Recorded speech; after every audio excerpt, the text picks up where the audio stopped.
Hey family, welcome to the Recalibrate podcast. It's your host Esther Glory, and this is a new episode. Welcome to our new episode today, guys, and we'll be talking about vulnerability. It's going to be a deep episode, so I just want to dive straight in. But make sure that you are rating, reviewing, subscribing, and you are sharing the podcast with as many people as possible. Yes, our community is growing, and as you know, you can sign up at recalibrateuk.com/community. Let's dive right in, guys. So, this week's episode is all about vulnerability, and it's not going to take its normal pattern where we have all of our segments. I'm really going to journey through what vulnerability means to me, the role it's played in my growth so far, and where I would like to go in learning and discovering vulnerability and all its power.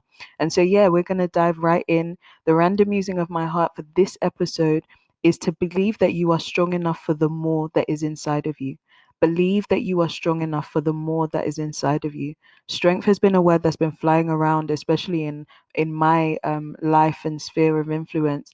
Strength is a word that's been flying around because it's something we really need. I feel like some of us have been dealing with the shame. I know I have at some point since the new year. Some of us have been dealing with the shame of the fact that we're in a new year, but that we're worn out from the year prior. And so just deal with the fact that you have the strength of God, the strength of your community, and there's an internal strength that you have built over the time that you've been growing more and more resilient to be able to discover, to navigate, and to live out of who God has made you to be and what He's asked you to do. There is more in you, and you have the strength to uncover, to pull out, to draw upon, but you must submit yourself to God and submit yourself to His strength, knowing that what is impossible for us is not impossible for Him. He makes everything possible because we can do all things through Christ who strengthens us. So believe in you and believe in God.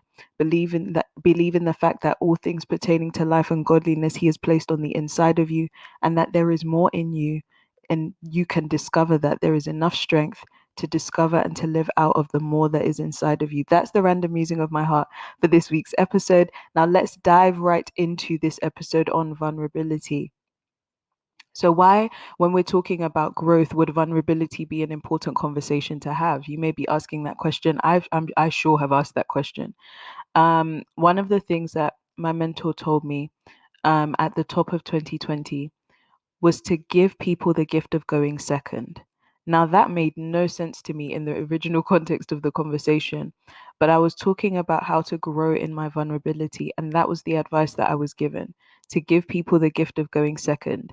Now, that meant to disarm myself first in conversation, in life, to lead the way in the way I wanted to show vulnerability in my conversations, in my leadership, in my lifestyle. And so, in order to grow a culture of vulnerability in your life, in my life, we have to learn how to disarm ourselves first.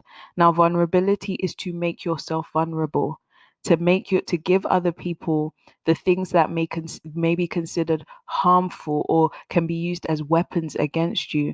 But knowing and understanding that there are spaces and places in your life where you should be able to disarm yourself and be at your most vulnerable state, and allow certain people or places or things to see you in that particular way.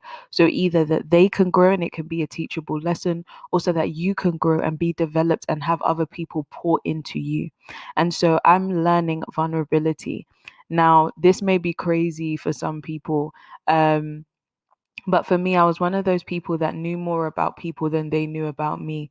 And not even to be used in an abusive or weird way, but it was just the fact that I was a friend to a lot of people, but not many people were actually my friends. I knew a lot of people, but not all of those people were my friends.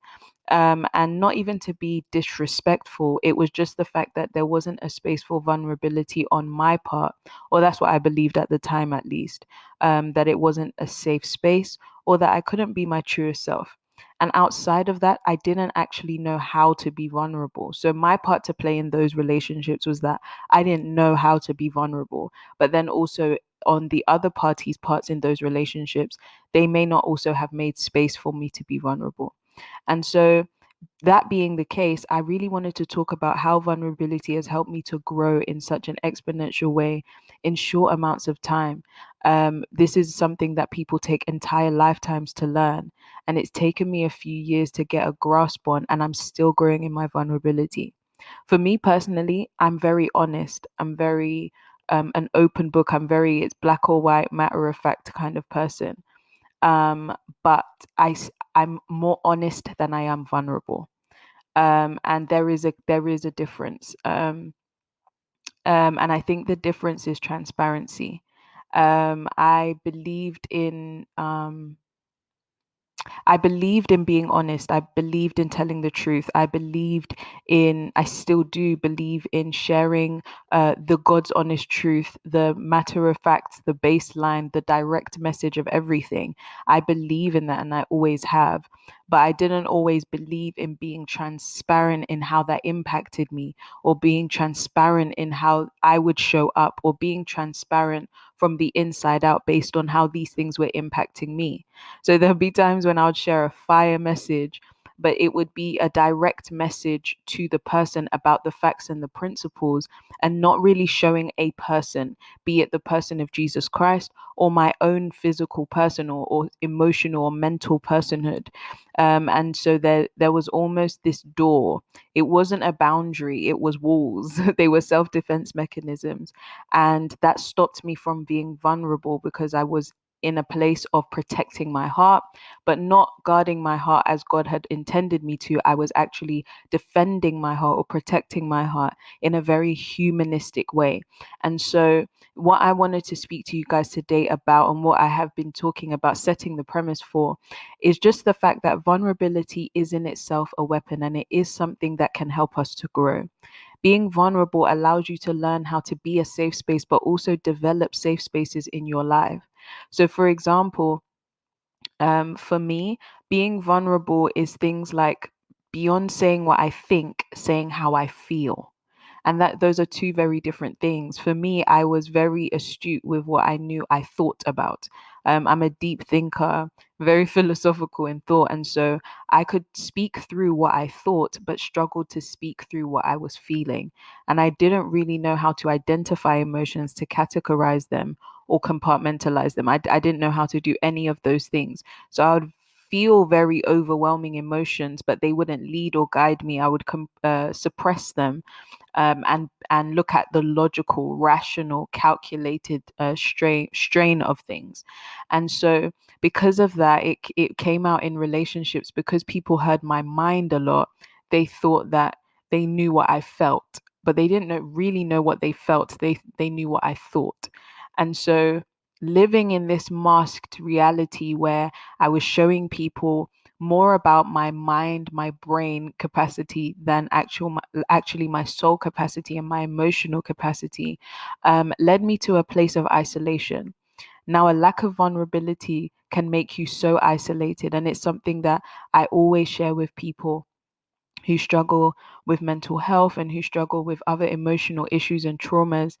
When you are not vulnerable in any space whatsoever, not even in one, then you can make yourself very isolated. And that's something that was true for me.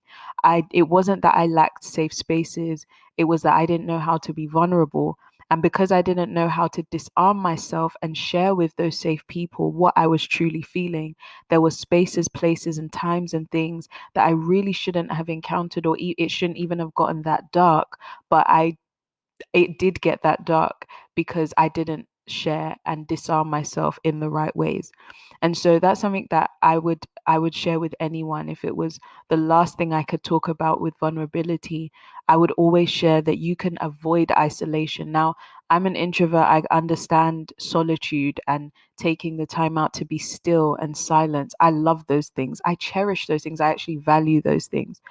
But when there's a very thin line between solitude and isolation, when in that space of solitude you are in your own company, and you are learning yourself, you are enjoying your own company, and then even the company of God in that space, that is true healthy solitude, which I believe every introvert needs to recharge and to refuel, to be able to go back into the world and socialize.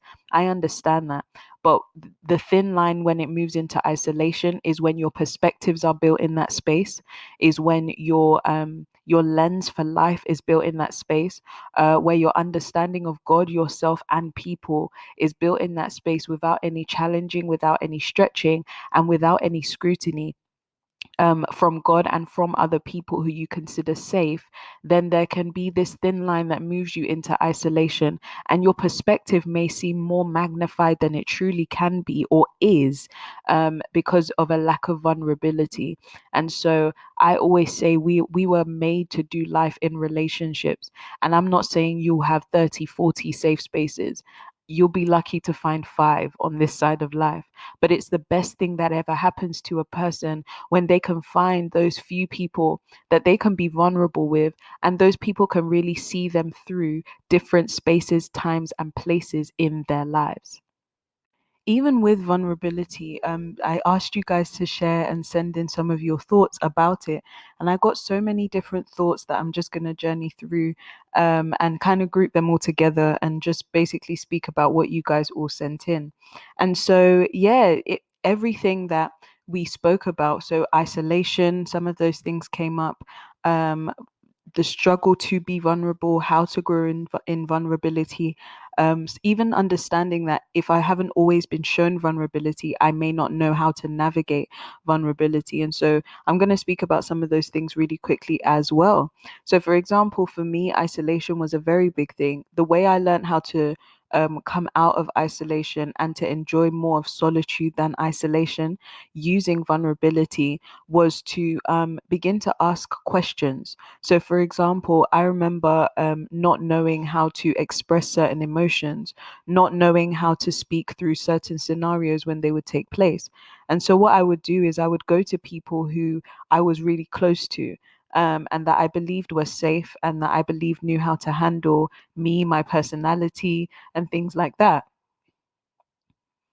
Now I would go to them and I would ask questions. I would ask questions like when certain things happen to you. So for example, if you got a new job, how do you respond? Not necessarily to take their style of celebration or to begin to express emotions like them, but to begin to ask questions about their journey of expression of emotions or identifying of emotions. So I would ask them, so if you had a child, how do you feel? I used to ask people a lot, how do you feel? And as they would speak, you could locate how they were feeling based on what they were saying. And so I would do that often to people who were really close to me. And then I would say that even when I experience certain emotions, such as joy, such as anger, I don't really feel those things, or I feel slightly differently. How do you think I should navigate this? And I would do that also based on scripture. So I would look at ways that things we have been taught in scripture in the soul realm, but then I would also speak to people and garner their thoughts or their wisdom concerning these things, and I would pray upon these things based on what I got from the scriptures and what I got from people I considered safe. I would ask them questions and I would also seek out wisdom in prayer, and those are the ways that I learned how to become more vulnerable. Now this is a key for vulnerability: practice with God first. I'll say that again: practice vulnerability with God first. He desires to commune with us. And so, even in the place of prayer, learning vulnerability in that space changes everything. A lot of people, some people would call me a crybaby. They've seen me cry a lot. Other people have probably never seen me cry. But that's just because of the level either of proximity or the level also of trust and safety that I feel in those relationships. And so sometimes you have to learn um, how to become free to express emotions in vulnerability. And so for me, it wasn't a thing. I wouldn't cry in front of everyone, but something I learned how to do and made me more um not emotional in the negative sense, because that word has been used all kinds of ways, but in an emotional sense where I could feel emotions, I could comprehend them, I could express them. In fact, I was one with them at some point. I would, and not overwhelmed by them as well. I would practice prayer. I would practice vulnerability in prayer. So, for example, if I felt sad, the first fruit of those emotions would go to God. In sadness, I would say to God, I am upset. I am angry. I am hurt. I am happy, I feel pleasant, or I feel a sense of delight, or I feel proud of myself, or things like that. I would take those emotions to God, and I would speak to him about them. I would talk through the way I felt. And I don't know if this happens to anyone else. Sometimes when I feel like you're talking with feelings, sometimes people can disengage, especially if they can't relate with what you're feeling. So if something good is happening to you, they may be happy for you, but to talk through your feelings, they may not be able to sit and to listen. Now, I'm an internal processor. So the moment I've given more than 30 seconds to a minute of my physical speech to my feelings, I get slightly bored. And so I had to practice vulnerability so that I could bring myself out of my mental state and bring myself into a place of talking through my emotions more often. Because for me, if I'm talking about it, I've probably thought about it for the last 6 months. Whereas in comparison to people who process out loud, they need somebody to sit and to listen as they process. And so for me, learning to talk out loud was foreign, but in the place of prayer I could practice and practice and practice. And the crazy part, and the most amazing part of practicing vulnerability in the place of prayer, is that God responds. He responds. And so for me, it was in the place of prayer, I would sit and I would talk. There were some times where I didn't really know what to say. And I would begin talking, and then I would write, and then I would try talking again. And after a while, it's kind of like you're learning a new language. You stumble, you trip up, you make mistakes. Some things don't make any ever living sense. But learning and practicing vulnerability in the place of prayer was a game changer for me. It still is. And so most times, if I'm talking out what I feel with a person, I've probably processed and articulated that in prayer first. Most, if not at all times, I've processed it first in prayer, practiced vulnerability in prayer, and then I can be vulnerable with people. Now, that's vulnerability in prayer. Vulnerability with people requires you to trust them, and trust is earned. Pastor Mike Todd spoke about this on an Instagram live, but he spoke about the fact that trust is earned in drops and it is lost in buckets. And so with me, it's history, time served, and like not history as per like the years that a person has been in your life, but how well they have served the time that they have been in your life. So for example, if somebody, you know, that whenever you start talking about yourself, they get bored and they don't want to hear or listen, then I wouldn't really trust them with talking through my feelings. But if it's somebody who helps me to process, who listens, and who doesn't share my business like it's the Sun or the BBC, then those are people that I can trust more with what I feel, with what I think, and who I am. Vulnerability is not just about feelings, vulnerability is not just about emotions, but it is also about who you are. If I can trust you with my being, then you are somebody that I can be vulnerable with. And so, yeah, those are some very key things for vulnerability. There's so many things that I could talk about, but the way vulnerability helps us to grow is that vulnerability makes us strong. And that is the antithesis of what we believe vulnerability to do. But vulnerability makes us strong. Vulnerability makes us resilient. Vulnerability, it even exposes us to become more resilient. And that's a crazy thing to say. But I remember I was talking to one of my friends, who has been a pivotal part of my journey for the last 4 to 5 years. And I remember telling them that I used to run away from them because they were calling me to a higher level of vulnerability than I was used to. I used to run away from sharing with them, run away from talking to them. When I would see them in public, I would go the opposite way. Not because of anything they did wrong, but because of what they did right. They were calling me to a deeper level of vulnerability that eventually I had to learn to be stretched in. And as I was being stretched in, it also allowed me to prepare to be vulnerable with the people and with the places and the things that I was called to be in, or that were called to even make me more vulnerable, or to help me grow to a new level, a new extent, a new degree. And so vulnerability helped me to grow. Vulnerability helped me to talk. Vulnerability helped me to be stretched. Vulnerability helped me to to even challenge others to vulnerability. And so in that, I was able to grow in such an amazing way.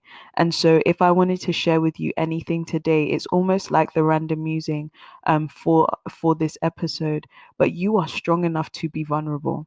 You are strong enough to be vulnerable. It requires a level of strength, a level of awareness, but you are strong enough to be vulnerable.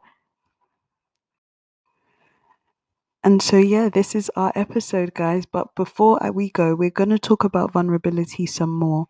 I know that it is such an important part of growing.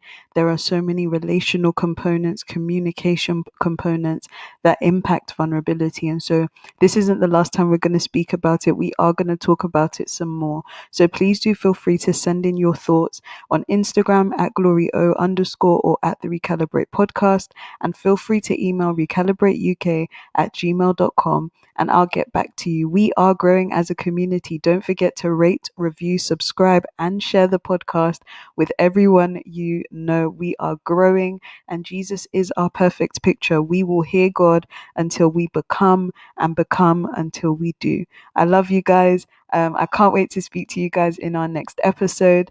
Thank you so much. Bye, guys.